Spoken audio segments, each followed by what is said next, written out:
Well, welcome to Woods in the Word Getting Coffee. Isaac, good to see you today. I've got my coffee cup right here and ready to go, but we have a special guest. There are three heads on this program today. So Isaac, tell us who's with us today. Yeah, so cheers. I got good old faithful black mug here. We are excited to have a fellow coffee drinker, Paul Allen, who our Minnesota listeners will recognize. If they don't recognize his name, they will recognize his voice once he gets started talking. He's been on the radio here in Minneapolis for quite a few years, Paul, but also the voice of our beloved Minnesota Vikings here. But he's not a Wood. He may just be drinking coffee just for the sake of our props. But what I love about Paul Allen is that he loves talking about the Word. And ultimately, when we're looking at woods and the Word and coffee, the Word is by far the most important. And so he loves talking about the Word. I love hearing his voice. And so we thought this would be a great opportunity to have him come join us. And we're thankful, Paul, for you carving out some time to talk about the Word today. So welcome to Woods and the Word Getting Coffee. Yeah, Isaac, thank you. And Randall, Pastor, it's an absolute honor to be joining you guys.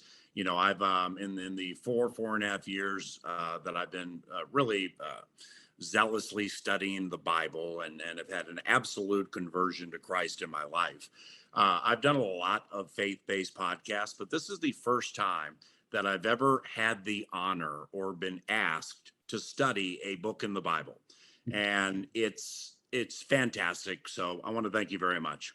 Awesome. Well, and Paul, naturally, you knew you'd start with Habakkuk, right? If we're starting with the book of the Bible, doesn't everybody starts with Habakkuk? Yeah. So we knew knew that's what you'd be getting into.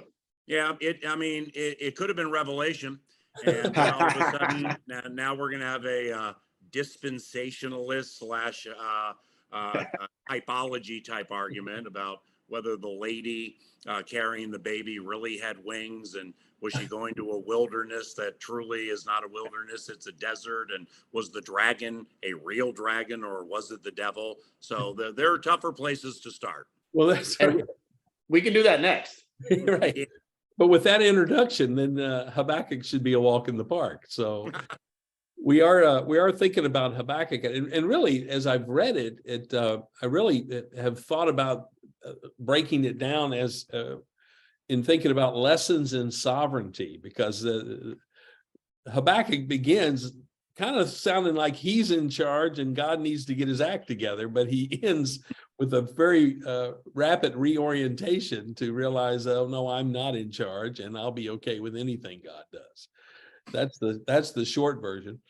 But today we open the book of Habakkuk, and Habakkuk is asking God questions.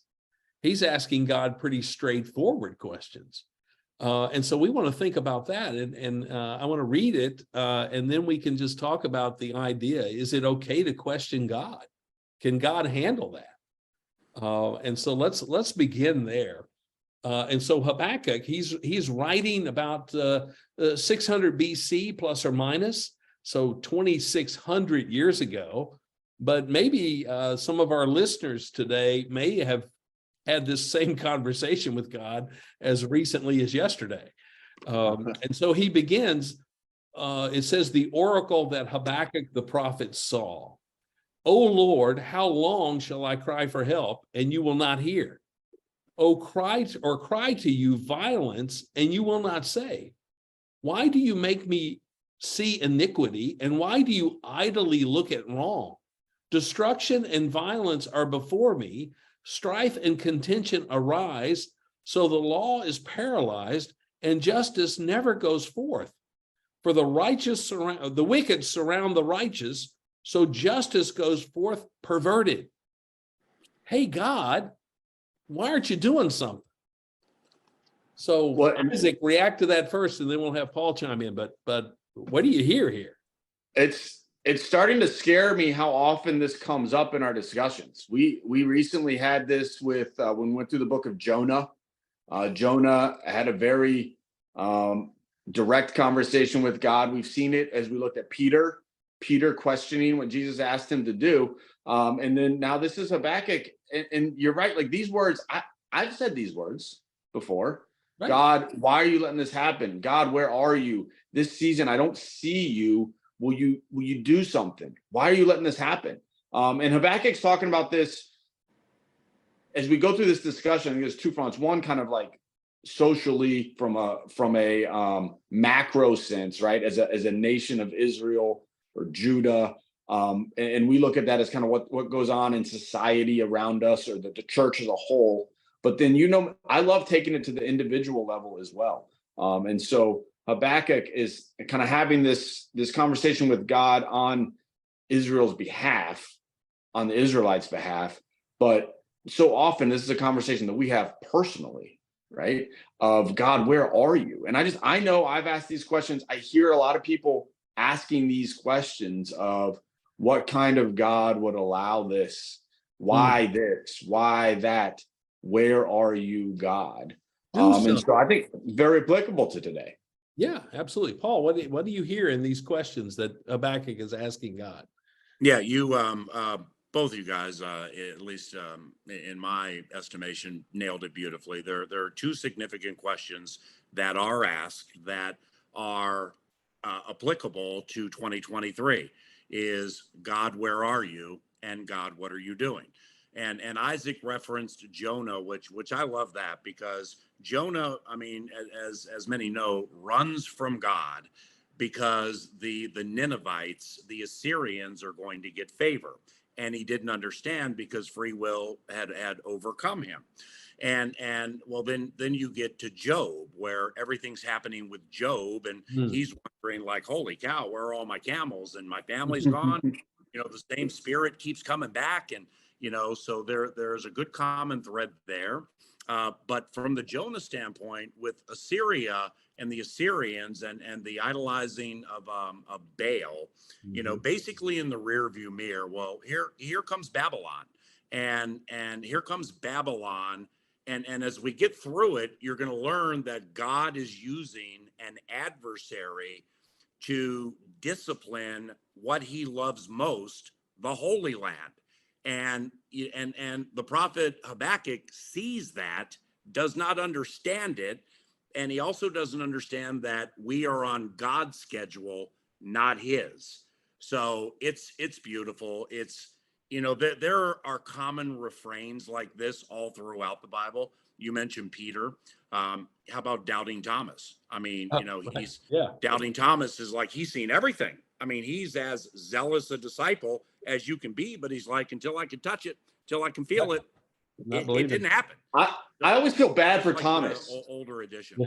I always feel bad for Thomas because, like we said, we just named almost 10 guys that had the same problem, and he's the only one that got it applied to his name, doubting Thomas. That's right. It's like, no, every single character in the Bible has doubted God at times. In all the translations, I can't speak for the Apocrypha because I haven't studied it deeply, but in all Christian-based, it's like, how come in NIV, ESV, and King James I have to be doubting? Why does it have to be in every single one?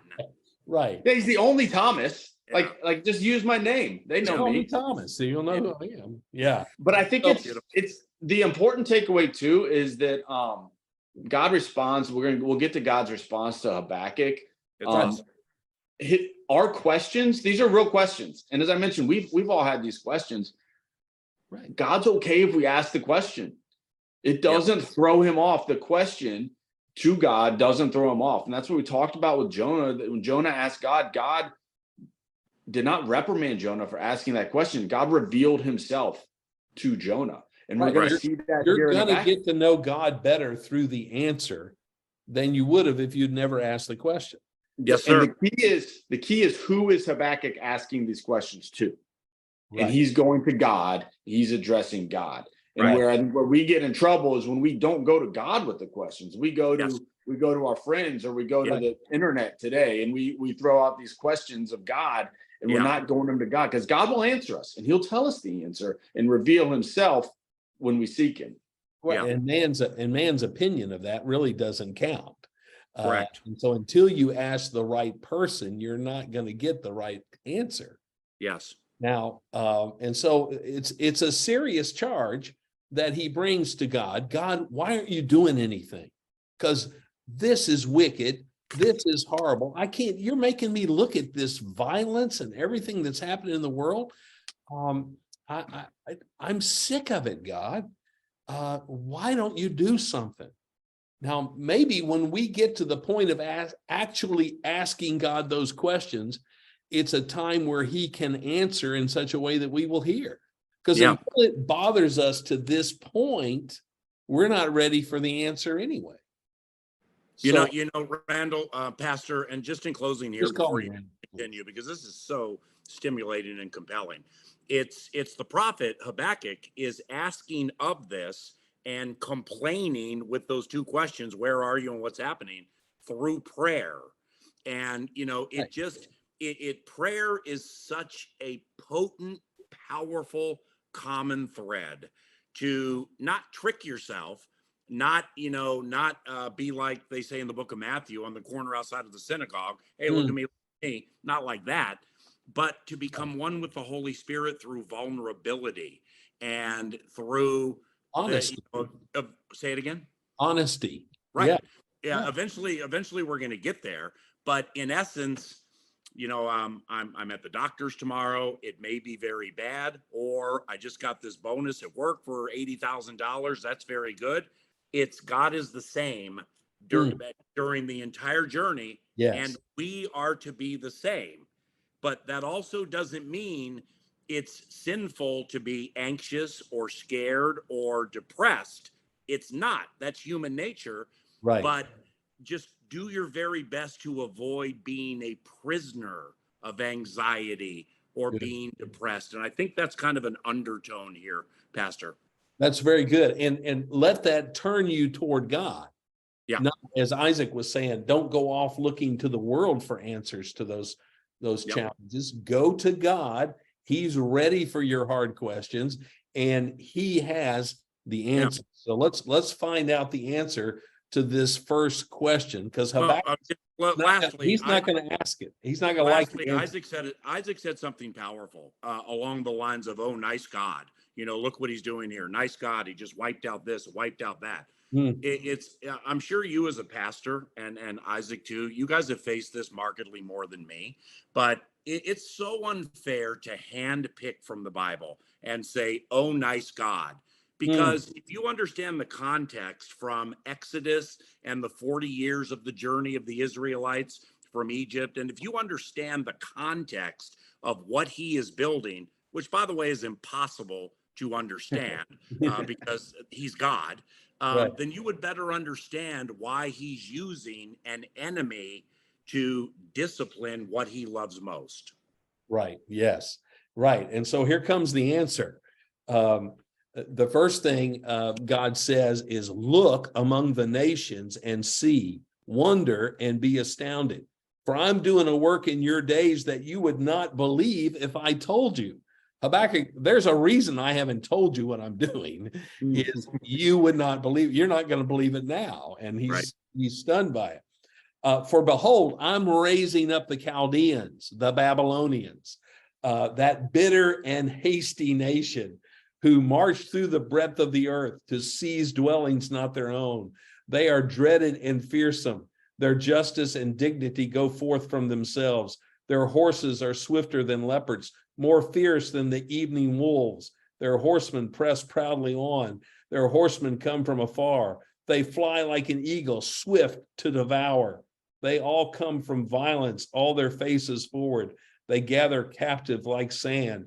At kings they scoff, and at rulers they laugh.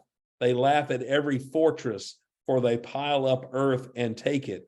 Then they sweep by like the wind and go on, guilty men whose own might is their God. Wow. Habakkuk, there's a reason I haven't told you, but look among the nations. Don't look within Judah, because what I'm doing is far beyond that. Sometimes we're looking in too close to try and see what God's doing in our circumstance.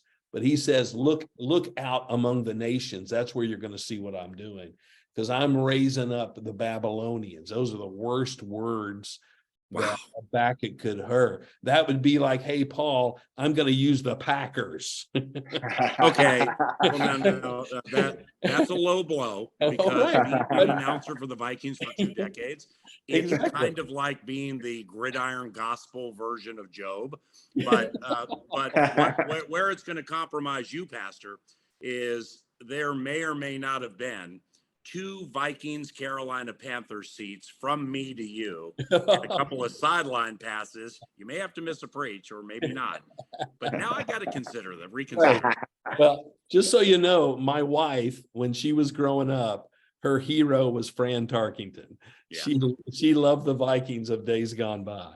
Hmm. But yeah, this is the world, and this is the surprising answer. Habakkuk thinks God's not doing anything. He would have rather had that. Oh yeah, Habakkuk, you're right. I guess I should do something. He would have rather had that answer than to hear this answer, that he's raising up the vile and evil and powerful and ruthless Babylonians to judge and bring justice, God's justice, to the situation that Habakkuk is grieved over. Pastor, So, how about that last line in verse 11? Guilty men whose own might is their God.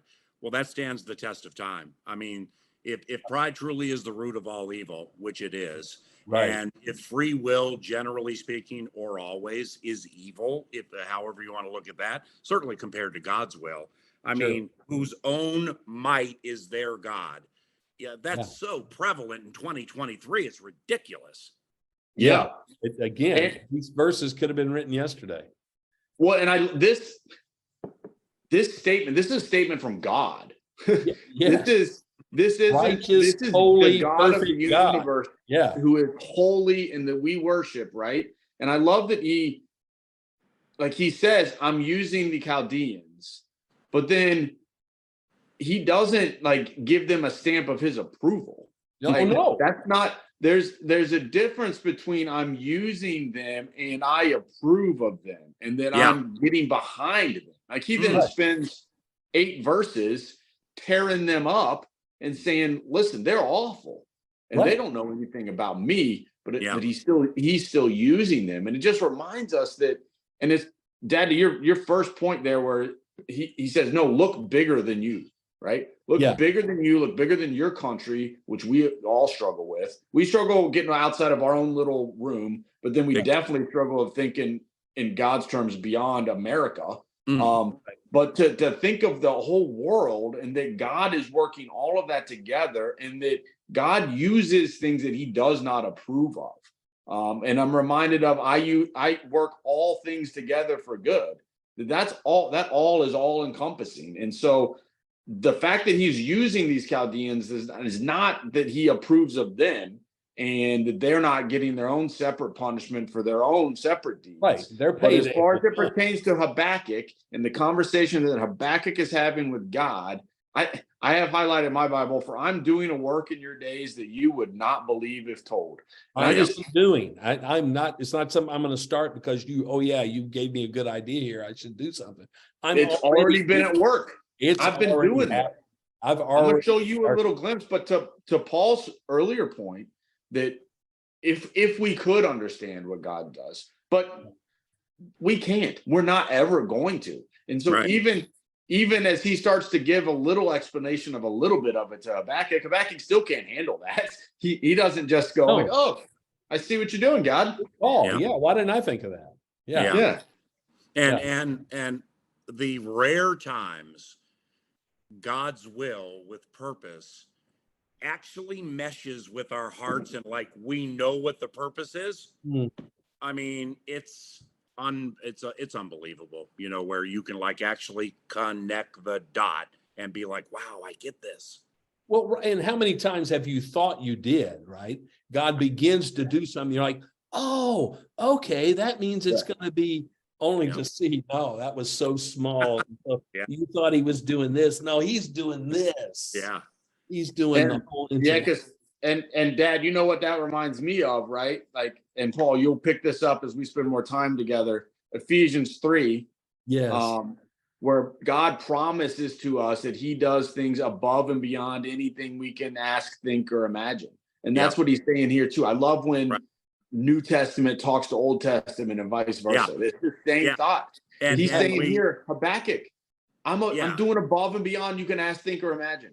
Well, we're diverting from Dad's sermon, but just to amplify that, that Ephesians 3 piece, well, then go to the book of Hebrews, chapter 11, where the concrete examples are there by faith. Abraham did this, and by faith, so just the dots of divinity that connect the whole thing are so beautiful. And that was an excellent example. Well, and you taking us to Hebrews 11 is a preview of coming attractions, because what God is wanting to teach Habakkuk here, and he'll get to it in chapter 2, is Habakkuk, you got to live by faith, and your faith is in me. Yeah. And the just shall live by faith. Bam, that's so beautiful. And so Habakkuk could easily have been penciled into Hebrews chapter 11. I can't wait. As he expressed that. So we're going to get to that, and it's a beautiful thought. And again, God is using Habakkuk's questions to do a deeper work in Habakkuk's life. Habakkuk's never going to be the same, having started this conversation with God by asking these hard questions. The way he comes out of it at the end is 180 degrees and amazing. Because he gets to the point of, I don't care what happens, I'm praising God regardless. And verses, we're going to watch that happen. That's just the first question. Yeah, that's just Seriously, he's got 2 questions. That's the first one. Yeah. And so this is powerful, but the answer is startling. The sovereign God of the universe is telling his prophet in Judah, I'm using the enemy of enemies to bring justice and judgment. That judgment that I've been promising through all the other prophets, it's coming, and it's coming through the wicked Chaldeans, Babylonians, call them what you will. They're really, really bad. And Pastor, another aside here that I find to be very, very interesting is when you study up on Habakkuk and 600 years BC with Babylon and stuff, you learn that it's quite possible he was a contemporary of Jeremiah and Zephaniah from the Old Testament. And that hits me in my heart like Timothy and Titus with Paul. So there's kind of another old to new common thread, if indeed Habakkuk was a contemporary specifically of Jeremiah. Right, certainly. And yes, and God is using them and using their message to bring this final appeal before the judgment comes. Yes, sir. And so, I like the way you think about that, because God he's so merciful and so gracious. And we often read these books, and if we're not careful, we think, oh, this guy was operating in a vacuum. But no, he wasn't. He was bringing a message, and then he was probably Tuesdays and Thursdays, and then Jeremiah's Monday, Wednesdays, and Fridays. They did that, but they were hearing it from so many different channels. That they should have caught on sooner. Than they did. But I mean, and God, that's so beautiful, Randall. I mean, because if we go to 2023. Okay, well, false teachers, false gospels, prosperity preachers, you can learn a lot about that. But it was so prevalent back then that in the book of James and all throughout the Bible, avoid false teachers, because you had these charlatans, these magicians, these wannabes who would see the true prophets of God making plays, and then they would want to be like them. But then, in the evening, they would idolize Baal, or they would have just no love for God or whatever. So now what you said just hits me so hard about truly another reason, avoid false teachers and false prophets. It just is hammered on all throughout the Bible. Yes, it is. And we need the truth. We need the truth of God's word. And the honesty of this conversation lets us know that we can have this kind of honest conversation with God in 2023. We can ask, why aren't you doing something? But as we do that, we know that the answer is going to come out pretty much the same here. Yeah. If I told you what I'm doing right now, you wouldn't believe me, but I am doing something. Look, look, pay attention. Look, I'm doing something. And you can rest assured that evil will be judged and that my people will be preserved and protected. And ultimately we win because of the cross of Jesus Christ. Yeah. And so that's the message here. But God is at work. We may not like the answer because he's promised, as Billy Graham used to say, God would have to apologize to Sodom and Gomorrah if he does not judge America. And that was, 30 years ago, and we have not gotten better since then. Well, as we kind of put a bow on this first discussion here in Habakkuk chapter 1, he's asking hard questions. And we can ask hard questions, but just know, friends, when you ask a hard question to God, he's already got the answer. Yes, sir. The answer is on its way, and it might surprise you, but it will grow you and it will stretch you. And that's beginning to happen here with Habakkuk. Paul, it's been good to just get your thoughts here as we've getting started, and we'll look forward to digging in even deeper as we continue this walk through Habakkuk. And, God bless you guys. An absolute pleasure meeting you, Pastor. And don't tell anybody in my Vikings family I'm saying this, but for Billy Graham, God rest his soul, go Panthers. That's great.